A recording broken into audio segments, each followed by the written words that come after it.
अलग दी जाए, जो भी हमारे पद है वो हमें दी जाए। ठीक है, या तो सरकार हम हमारा हक मांगते हम हमारा हक मांगते नहीं किसी से भीख पहले पे एनएचएमएमडी से पिछले 1 माह से लगातार संपर्क कर रहे हैं, ज्ञापन दे रहे हैं, लेकिन अभी तक किसी भी प्रकार की ठोस कार्रवाई नहीं हुई। सीटें हमको अलग दी जाए, जो भी हमारे पद है वो हमें दी जाए। ठीक है, या तो सरकार आराम से ये बात मान ले, सीटें ये हमको लोग बेरोजगार थे और अब जब वैकेंसी आई है उसमें भी है ना, इन्होंने वर्गीकरण नहीं किया पद्धति के अनुसार, मतलब एक ही कॉमन मेरिट निकालता। कहीं पे भी पद वर्गीकरण का उन्होंने नहीं डाला, कोई सही से उन्होंने ज्ञान नहीं दिया कि हाँ पद वर्गीकरण है। जो एग्जाम हुआ उसमें जो सिलेबस था वो हमारी पद्धति में कहीं पे आपका अंतिम क्या रणनीति रहने वाली, क्योंकि महिला जो बिल है उसके लिए बात करें, लेकिन आपके सामने ये महिलाएं बैठी है, देख लो छोटे छोटे बच्चे हैं उनके साथ में, लेकिन सुनवाई नहीं हो रही है। हम इसी धूप में डेली जा रहे हैं, इसी धूप में डेली मिल के आ रहे हैं सभी से मंत्रियों से, लेकिन कोई राजस्थान सरकार लगातार दावे कर रही है निरोगी राजस्थान को लेकर। एनएचएम नेशनल हेल्थ मिशन की स्थापना की गई और उसके तहत तमाम जनता को एक स्वस्थ स्वास्थ्य देने का दावा किया गया। लेकिन हाल फिलहाल स्वास्थ्य भवन तो छोड़िए, सही स्मारक में खड़ा हूँ मैं और वहाँ पर कुछ अभ्यर्थी मेरे साथ बैठे हुए हैं जो कि धरना दे रहे हैं। धरने में एनएचएम आयुष भर्ती में जानबूझकर किया गया हज़ारों डॉक्टरों का भविष्य चौपट, ऐसे कुछ मुद्दों को लेकर यहाँ पे बैठे हुए हैं। मांग क्या है, क्या तमाम मुद्दा है और क्यों बैठे हैं, तमाम मुद्दों को लेकर इनसे बातचीत करने की कोशिश करेंगे हम। मेरे साथ कुछ अभ्यर्थी मौजूद है। क्या नाम है सर आपका? डॉक्टर दीपक मीणा, अध्यक्ष homeopathy development association. NHM Ayush medical officer भर्ती का परिणाम हाल ही में 10 अप्रैल को जारी किया गया है, जिसके अंदर एक कॉमन मेरिट जारी कर दी गई है। जबकि ये भर्ती आयोजित की गई थी उस समय पद्धति अनुसार फॉर्म फिलअप करवाए गए थे। जब सिलेबस जारी किया गया तो उसमें 60% सिलेबस जो कि चयन का मुख्य आधार था वो पद्धति अनुसार जारी किया गया था। 40% जो सिलेबस था वो जीके का कॉमन रखा गया था। जब एग्ज़ाम हॉल के अंदर प्रश्न पेपर आए थे तो वो भी पद्धति अनुसार अलग अलग आए थे। ओएमआर सीट जो भरवाई गई थी उसमें अलग अलग पद्धति अनुसार होम्योपैथी, आयुर्वेद, यूनानी पद्धति अनुसार ही ओएमआर सीट फिलअप करवाई गई थी। तो ऐसे में सवाल ये है कि आप आखिरी में जब प्री डिवी रिजल्ट जारी कर रहे हो तो उसमें कॉमन मेरिट किस आधार पे बना सकते हो, जबकि आपने शुरू से ही पद्धति अनुसार कार्य किया है, तो आखिरी में जो मेरिट है वो भी पद्धति अनुसार अलग अलग जारी होनी चाहिए।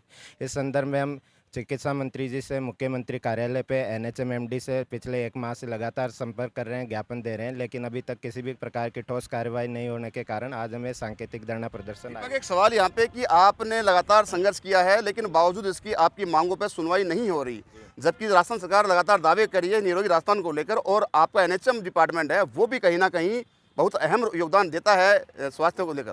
क्या कहेंगे आप? ये एनएचएम विभाग की जितनी भी भर्तियाँ आ रही है, हाल ही में नर्सिंग भर्ती है वो भी विवादों में घिरी है। अभी आयुष मेडिकल ऑफिसर भर्ती है, यह भी विवादों में घिर गई है। एनएचएम पीडी से, एनएचएम एमडी से जब हम संपर्क कर रहे हैं तो वो इस बात को आरएसएस भी, क्या नाम है एमडी का? जोगाराम जी जांगड़ साहब, वो कह रहे हैं कि आरएसएसबी बोर्ड ने एग्ज़ाम कंडक्ट करवाया था, मेरिट जारी करना उनका काम है और उन्होंने कॉमन मेरिट जारी करी तो उनकी गलती है। आरएसएसबी बोर्ड में हम मिले हैं। आरएसएसबी बोर्ड अध्यक्ष आलोक राज जी का कहना है कि हमने विभाग की अर्थना जब आई थी उसी समय हमने ये फाइल को 4 बार विभाग को वापस भेजी थी। उनका कहना।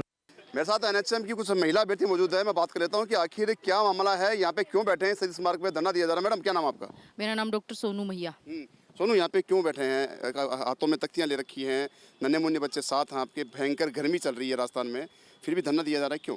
क्योंकि एनएचएम विभाग की भर्ती हुई थी आयुष मेडिकल ऑफिसर की दिसंबर में, जिसका 26 तारीख को एग्ज़ाम हुआ था। तो उसमें जो शुरू से हमारे को जो नोटिफिकेशन निकला था उसमें कहीं पे भी पद वर्गीकरण का उन्होंने नहीं डाला, कोई सही से उन्होंने ज्ञान नहीं दिया कि हाँ पद वर्गीकरण है।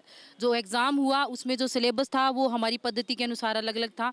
जो एग्ज़ाम हुआ उसमें जो ओमर मार्कशीट थी वो भी पद्धति के अनुसार भराई गई, उनकी ओमर मार्कशीट का पद्धति के अनुसार भराई गई। लेकिन जब इन्होंने रिजल्ट निकाला तो उसमें उन्होंने एक साथ कॉमन मेरिट निकालती, जबकि जो हमारे सब्जेक्ट के क्वेश्चन थे वो 90 क्वेश्चन थे जो कि भारांक थे, जिनसे सिलेबस मतलब सिलेक्शन के लिए जो ज़रूरी है। बाकी 40% सेम था, लेकिन 90 क्वेश्चन थे तो बिल्कुल सेम थे।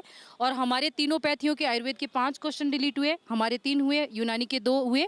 उससे क्या है जो भारांक था वो 6% हमारा कम हो गया, क्योंकि वो कॉमन जो क्वेश्चन उन्होंने जो रूल बनाए थे RSSB ने, उसके अकॉर्डिंग हमारे 6% जनरली कम हो गए उसकी वजह से।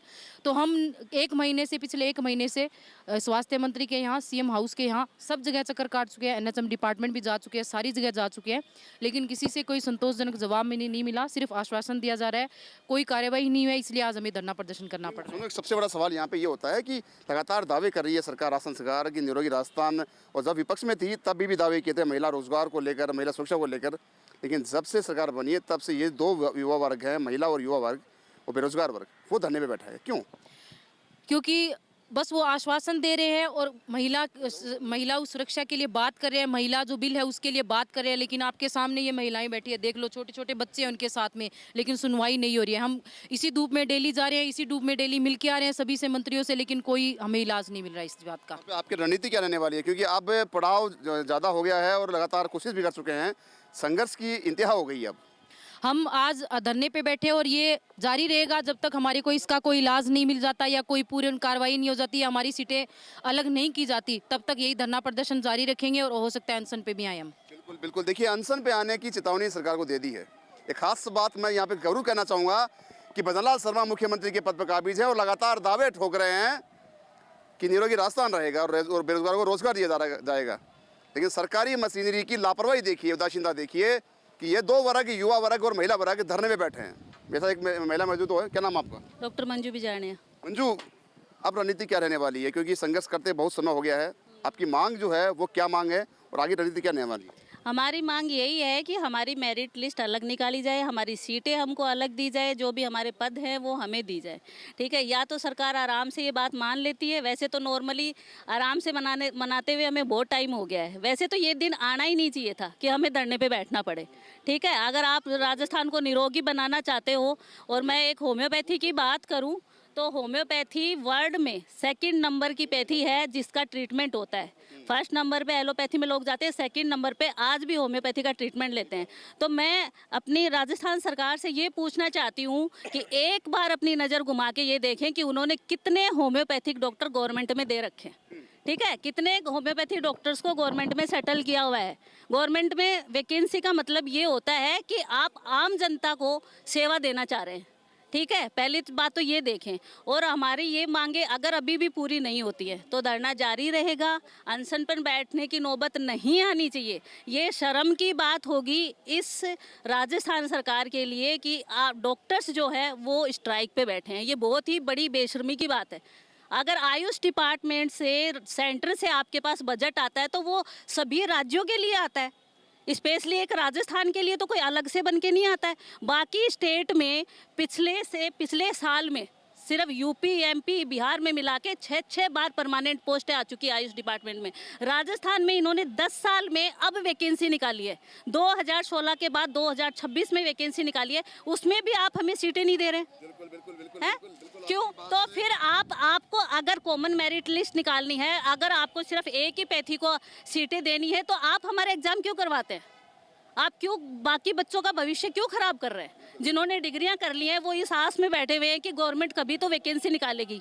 हैं 2003 में आरपीएससी आई थी, गवर्नमेंट से कोई पूछने वाला है कि आरपीएससी का मतलब क्या होता है? कोई गवर्नमेंट कॉलेज है हमारे राजस्थान में? अगर उनसे कोई पूछे कि तुमने कितने लेक्चरर ले रखे हैं, कितने डॉक्टर्स ले रखे हैं, आज उनसे कोई एक सवाल करे, आज ये नौबत नहीं आनी चाहिए। आप ये क्वेश्चन NHM विभाग, RSSB विभाग और CM साहब से कीजिए कि डॉक्टर्स, होम्योपैथी डॉक्टर्स, यूनानी डॉक्टर्स आज स्ट्राइक पे क्यों है? बिल्कुल बिल्कुल बिल्कुल। देखिए, मेरे साथ महिला अभ्यर्थी मौजूद थी और 42 डिग्री टेम्परेचर में भीषण गर्मी जारी है।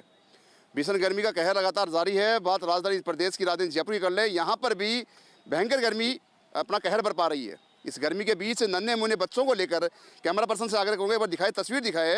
हालांकि ये तस्वीर आपको विचित्र कर सकती है, लेकिन इस भीषण गर्मी में एक बच्चों के साथ यहाँ पे बैठना धरने पे एक चुनौतीपूर्ण कार्य है। साफ साफ आरोप लगाए हैं सरकार पे कि तमाम मंत्री से लेकर संतरी तक इन्होंने अपनी मांग रख चुके हैं, बावजूद इसके इनकी मांग पूरी नहीं हुई है। मेरे साथ एक महिला अभ्यर्थी और जुड़ चुकी हैं, मैं बात करने की कोशिश करूँगा। मैडम, अभी मीनाक्षी गोयल, डॉक्टर मीनाक्षी गोयल। कहाँ से पहुँची मीनाक्षी? जयपुर से, यहीं से हूँ। अब क्या रणनीति रहने वाली है और कितने अभ्यर्थी ऐसे हैं जो ये मांग कर रहे हैं कि आपका जो भी मांग है? हमारे कम से कम 400-500 हैं डॉक्टर्स जिनकी यही मांग है कि 10 साल बाद ये वैकेंसी आई है। 10 साल बाद बहुत लंबा पीरियड है। इतने टाइम तक बच्चे, ये लोग बेरोजगार थे और अब जब वैकेंसी आई है उसमें भी है ना इन्होंने वर्गीकरण नहीं किया पद्धति के अनुसार, मतलब एक ही कॉमन मेरिट निकाल दी, तो ये गलत है ना। कॉमन मेरिट जब हमारा पेपर अलग अलग हुआ है, आयुर्वेद का अलग हुआ है, होम्योपैथी का अलग है, सिलेबस के वाइज अलग अलग हुआ है, तो हम यही चाहते हैं कि पद्धति के अनुसार वर्गीकरण किया जाए। एक सवाल मैं क्योंकि ये तो बात आपके साथियों ने बता चुकी है, एक सवाल मेरा अंतिम ये रहेगा कि आगे की रणनीति क्या रहने वाली है? आप किन किन मंत्रियों से संतरियों से मिल चुकी हैं और क्या आश्वासन मिला आपको? हमने NHM विभाग से मिले, हम स्वास्थ्य मंत्री से मिले और गजेंद्र सिंह खीवसर जी से मिले, लेकिन वहाँ गजेंद्र सिंह की यही स्वास्थ्य मंत्री हैं हमारे, तो हम उनसे मिले। क्या जवाब मिला वहाँ से? वहाँ से ये जवाब मिला कि आप NHM विभाग जाइए। NHM में जाते हैं तो वो बोलते हैं कि ये गजेंद्र सिंह खीवसर जी का काम है, वो दूसरे बोलते हैं कि बोर्ड करेगा, ये बोर्ड ने डिसाइड किया है। तो हम लोग कहाँ जाएं? हमें कोई आश्वासन नहीं मिल रहा, मतलब ऐसे कहा जाता है कि इधर जाओ उधर जाओ, ये कोई नहीं कह रहा कि हमारी जिम्मेदारी है, मतलब उनको कोई जिम्मेदारी लेना ही नहीं चाह रहे कि हमने किया है। अब आपका अंतिम क्या रणनीति रहने वाली है? क्योंकि ये हम लोग यहीं बैठे रहेंगे अब जब तक ये नहीं होगा, हम आगे यही धरना वगैरह रहेगा हमारा। वैसे सरकार को मांग पूरी कर देनी चाहिए हमारी, ऐसी नौबत ही नहीं आनी चाहिए। बिल्कुल देखिए, अब अल्टीमेटम दिया सरकार को, कैसे भी इनकी मांग मान ली जाए, अन्यथा ये अनशन में बैठेंगे। और एक ख़ास बात इन्होंने ये कही है कैमरे पे कि संतरी से लेकर मंत्री तक, यानी सरकारी मशीनरी जो है NHM के अधिकारी हैं वो डाल देते हैं चिकित्सा मंत्री गजेंद्र सिंह खीवसर पे, और मंत्री जी के पास जब ये अभ्यर्थी अपनी पीड़ा लेके जाते हैं वहाँ से इनको लात मार के निकाल दिया जाता है सरकारी मशीनरी के पास। इसी उधेड़ बूढ़ में, इसी मायाजाल में ये फंसे हुए हैं, जिनमें कई सैकड़ों अभ्यर्थी जो हैं डॉक्टर बनने का सपना देख रहे हैं आयुष का, उनके सपनों में पानी फिरता नजर आ रहा है। अब यहाँ पे देखने वाली बात ये होगी कि सरकार की इनकी मांगों को मानती है या फिर ये अनशन को मजबूर होते हैं। साफ चेतावनी दी है कि सरकार की समय जिम्मेदारी होगी, आने वाले समय में ये कभी भी बड़ा आंदोलन कर सकते हैं। शो कैमरा पर्सन अमरेंद्र के साथ संदीप अग्रवाल, MTV न्यूज जयपुर। आप देख रहे हैं MTV राजस्थान न्यूज, देश की अपनी आवाज।